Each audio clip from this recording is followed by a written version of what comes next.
네, 2022년에 행안부의 입장과 지금 장관님의 입장이 상당히 많이 달라서 예산은 한 푼도 편성하지 않으면서 지자체의 자율성을 침해하는 이런 지침을 개정하는 것은 저는 모순된다고 생각합니다. 어떻게 좀 생각하시나요? 그 당시 이제 시행 초기의 제도 안착과 그다음에 코로나19 위기 상황 대응을 위해서 그때 정부 지원이 많이 있었던 거고요.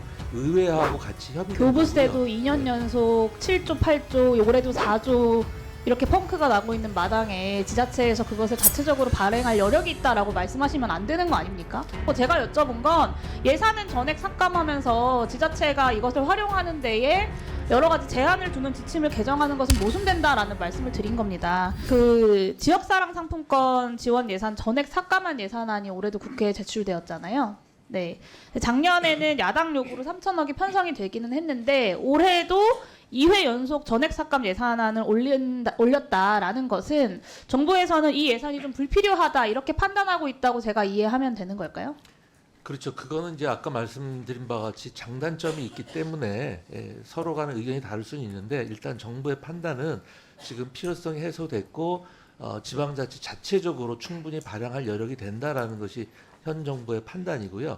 그 밖에 이게 이제 단점으로 대도시 중심으로 쏠림 현상, 네, 단점과 장점에 대해서 이 자리에서 논쟁할 건 아닌 것 같고요. 그런 문제점이 있다는 겁니다. 네, 2022년에 행안부의 입장과 지금 장관님의 입장이 상당히 많이 달라서 이게 뭐 아무리 정권이 바뀌었다고 하더라도 대한민국 정부는 영속성을 가지고 가는 건데 이렇게 입장이 달라질 수 있나라는 생각이 듭니다. 그 당시 또 한 가지 말씀드리고 싶은 게 그 2023년에 전액 삭감한 예산을 2024년 예산으로 편성을 해놓고 지역사랑 상품권 지침을 개정했어요. 그러니까 연매출 30억 이하 사업소로 축소하고 1인당 구매 한도를 월 100만 원에서 70만 원 이내로 제한을 했습니다. 근데 그러면서 다른 건 모르겠지만 농협 하나로마트가 유일한 구매처인 농촌에 있는 주민들 같은 경우에는 불편이 상당하다라는 민원도 쏟아졌어요. 근데 그 불편함에 대해서는 나중에 우리가 이야기를 하도록 하더라도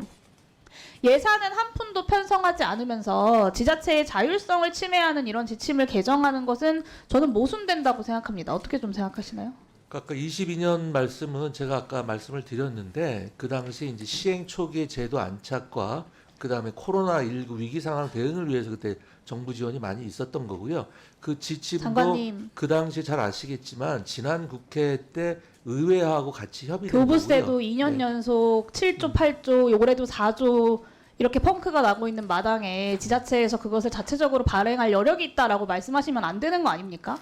저희 지자체의 어려움을 누구보다 잘 알고 계신 장관님께서 그렇게 말씀하시면 안 된다고 저는 생각하고 제가 여쭤본 건 예산은 전액 삭감하면서 지자체가 이것을 활용하는 데에 여러 가지 제한을 두는 지침을 개정하는 것은 모순된다라는 말씀을 드린 겁니다. 그리고 마지막으로 한 가지만 말씀드리면 여러 가지 효과에 대해서 시간이 없기 때문에 논쟁하기는 좀 어렵고 저는 최소한 국회 요구로 3천억 수준에서라도 편성을 하는 것이 맞다. 전년도 예산 수준에서 이렇게 생각하는데 동의하십니까? 그건 아까 말씀드린 바와 같이 여러 가지 다양한 의견이 있을 수가 있고요. 그다음에 그 사용 제한은 지난 국회에서 결정돼 논의된 사항이고요. 동의하지 잘 않는다는 아시다시피 말씀이신가요? 소상공인을 살리기 위한 것이 가장 큰 취지였기 때문에 그런 제한을 두게 된 것은 의원님께서 지난 국회에 계셨기 때문에 잘 아실 거라고 생각합니다. 네, 저는 지역사랑 상품권 지원 예산 전액 삭감은 정부의 재정 사업을 정치적 기준으로 보복하는 아주 나쁜 선례라고 생각합니다. 그래서 예결산 소위 분들께 당부드리고 싶은데요. 지역사랑 상품권 소비 투자 효과는 분명히 있습니다. 2020년에 국세가 2.7% 줄어들 때 오히려 지방세는 늘어났거든요. 그리고 그것을 추동했던 것은 지방소비세가 늘어났던 것입니다. 그래서 요즘처럼 내수 경제 그리고 지역 경제가 힘든 상황에서 정부가 최소한의 지원 예산을 편성하는 것이 합당하고 예산을 심사할 때 이 예산이 반드시 동의를 모두 중역될 수 있도록 심사해 주시기를 당부드립니다. 이상입니다. 네, 장관님 올해 예산안에 그 12구 이태원 참사 특조위 예산이 전혀 편성되어 있지 않은 상태잖아요. 지금은 예비비 8.9억이 이제 그 예산을 위해서 편성해 놓은 거다라는 답변을 받았어요. 근데 실제로 특조위에서 제출하는 예산은 그거보다 훨씬 많은 예산인데 그 예산을 그대로 올해 말씀하시나 아니면 내년 말씀하시나? 내년도 예산이요. 네. 내년도는 100 아까 42억이라고 그러지 않으셨나요? 147 원안에 편성할 때. 행안부에서 네, 그 아마 편성하지 올해안을 않았어요. 말씀하시는 것 같은데요. 음, 올해 예비비로 한 게 그 정도고요. 내년은 거의 150억 가까운 예산. 그렇게 편성을 하시겠다는, 그러니까 특조위 안대로 특조위 예산을 증액을 하면 전적으로 동의하고 협조하겠다라는 이야기를 하시는 거죠? 행안부는 이제 예산 제출의 주체가 아니기 때문에 저희가 할 수는 없고 이제 특조 예산하는 걸 저희 적극 지원하겠다는 말씀입니다.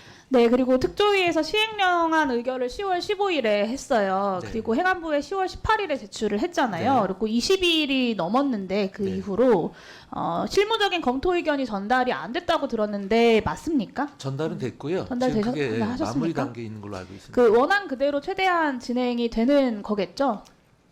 글쎄 원안 그대로 된다면 저희가 있을 이유가 없는 거고요. 그 서로 조정하고 협의하고 할 겁니다 아마. 네, 최대한 네. 특조위에서 고민해서 특조위의 업무가 가장 원활하게 수행될 수 있는 방안을 고민하고 논의해서 제출하신 걸 텐데 그 네, 안대로 진행이 되면 좋겠고요. 그 직제한 시행령안 그대로 국무회의에서 의결될 수 있도록 장관님께서 좀 열심히 힘을 써주시기를 요청드립니다. 적극 협조 네, 노력하겠습니다. 네, 그래야 연내에 공무원 파견이나 채용이 좀 완료가 되고 내년부터 빠르게 조사에 네. 본격적으로 그 진행될 수 있기 때문에 그런 네, 요청을 드리는 거고요. 불필요한 논쟁 없이 특조위가 제 역할을 할 수 있도록 행안부에서도 최대한 지원해 주시기를 요청드립니다.